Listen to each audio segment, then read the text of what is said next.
اليوم عندنا نهار جديد والفيديو جديد لقيتو مع الشفنج.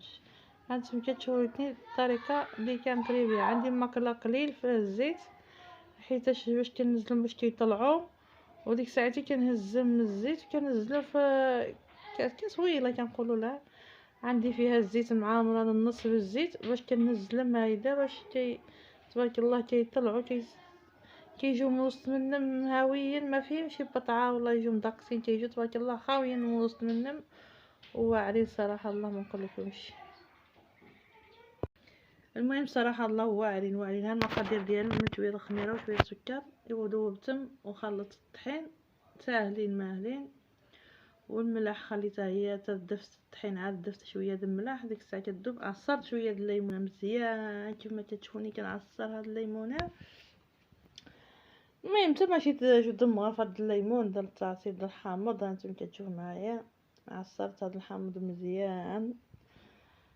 المهم وعمرت شويه د الماء كبيتهم على ديك الحامض ايوا كنبدا نعجن بهم ذا الشفنج. عجن عجن عجن عجن ديك التقرميجه الليمون ديال الحامض كيعمل ديك التقرميجه كيعطيهم واحد المذاق وواحد التقرميجه فيهم واعره الصراحه الله ما نقولكمش يا سلام. ايوا دابا خصكم شويه د الصبر باش تعجنوا هاد العجينه البسله ديالها تجي خفيفه وتتلصق شويه في اليد، ولكن ما عاد تعجنهم وعاد تساليهم. دابا تعطيها محقق في العجين عجن مع راسك عا بيدك حرك على بيديك وما تعجنوا. ملي كتشوفهم كتعجن هاد العجينه هاي كيبداو يطلعوا شي بواواق هيدا كيطلعوا بواواق.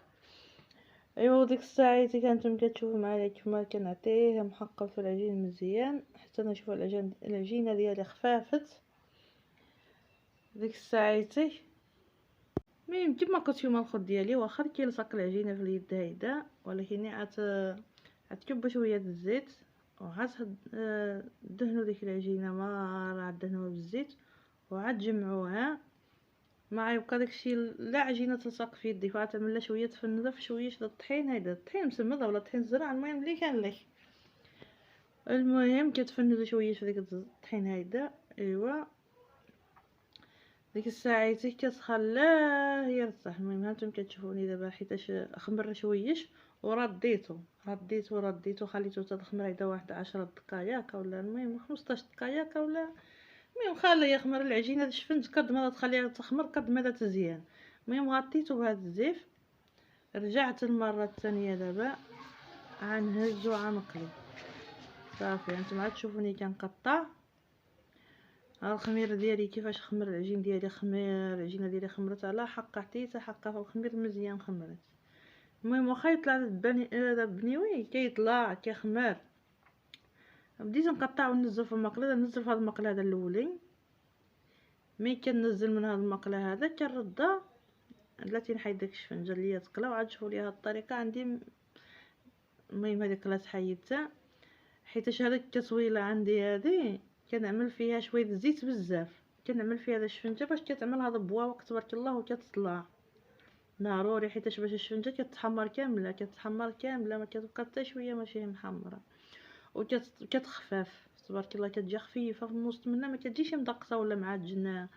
المهم كتجي يا سلام كيجيو مقرمجين وواعرين صراحه الله. دابا غنزيد معكم الدوره الثانيه غنعمل يدي شويه في السميده وغنقطع العجينه ديالي باش ما يلصقليش العجين في يدي ونعمل شويه هذا عادي الطحين الزرع مغربل مره ما فيهاش النخاله. كنبقى نعمل يدي هيدا في الشفنجه باش ما كتلصقليش. كنعمل يدي في ديك الطحينه ديك الطحين الزرع مسمد ايوا كنعمل يدي في الشفنجه باش واخا الطحين عادي ماشي مشكل. المهم جميع الطحين عاد تعمل يديك في الزيت وعاد تعمل يديك في الطحين وعاد تحال يديك في الشفنج في العجينه ديالك باش ما تلصقلكش في يدي. ها انتم كتشوفوني كيفاش كنعمل كويرات صغيورين كنحال يدي في الطحين كنعمل يدي في الشفنجه باش الشفنجه ما واخا العجينه خفيفه ما تلصقش في اليد. المهم هذا الفيديو طلبوه مني وعدلته لهم بدقه باش يفهموني كيفاش كنعدل وصفات الشفنج ديالي. ها انتم كتشوفوا معايا الحباب ديالي شوف تبارك الله شحال العجينه عندي الخير والبركه وبالحق انا ماشي نقلي فيها حتى نساليها باش بنادم يذوق الشفنج اللي معايا في الدار يذوق الشفنج وجاهم لدادين تبارك الله وما كيشبعوش هذا الشفنج والله الا لدادين سبحان الله واخا خير ربي ما عدلتهم، وخير ربي ما عدلت الوصفه ديالي في اليوتيوب، ودابا كنت غنشارك معاكم وغنعدل معاكم في اليوتيوب، نعدل مع جميع المتابعين اللي كيتابعني. ما تنساوليش القليبات واللايك وابوني، ايوا، وزيدوا دعموني شجعوني على القناه، راني ناويه نعمل بها شي خيريه ان شاء الله. واخا نعدل شي مخبزه اللي يجي ياكل الشفنج واللي يجي ياكل ويمشي بحاله، ما يخلصني ما والو، يخلصني غير بالاعجاب اللايك وابوني، داكشي اللي بغيت. نتمنى ربي الحبيب ان شاء الله قد طال الزمان ولا قصر الزمان ان شاء الله راني غنفتح شي مخبزه ان شاء الله، ان شاء الله يا ربي يا الحبيب. وغنعدل المخبزه ما غنبيع ما غنبقي فيها والو، يجي ياكل ويمشي بحاله تبارك الله الله يعاوننا ويعاوننا يا ربي الحبيب، يا ربي يعاوننا يا ربي. دعيو معنا بعدا، تجيو عندو ذا الاعجاب وبارطاجيو، واللي عنده شي اصدقاء يبارطاجي معاه باش تعالى الله تطلع القناه وتطلع والله الا سبحان الله. انا نبقى نفوج قلبي كنضحك فيها الصراحه، الله كنعدل شي لقطات كيعجبني الحال.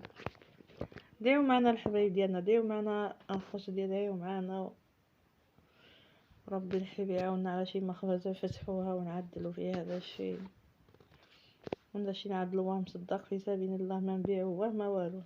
اعملونا على لايك وابوني وهذاك هو الربح ديالنا. ما تنساوش اللايك والتعليق.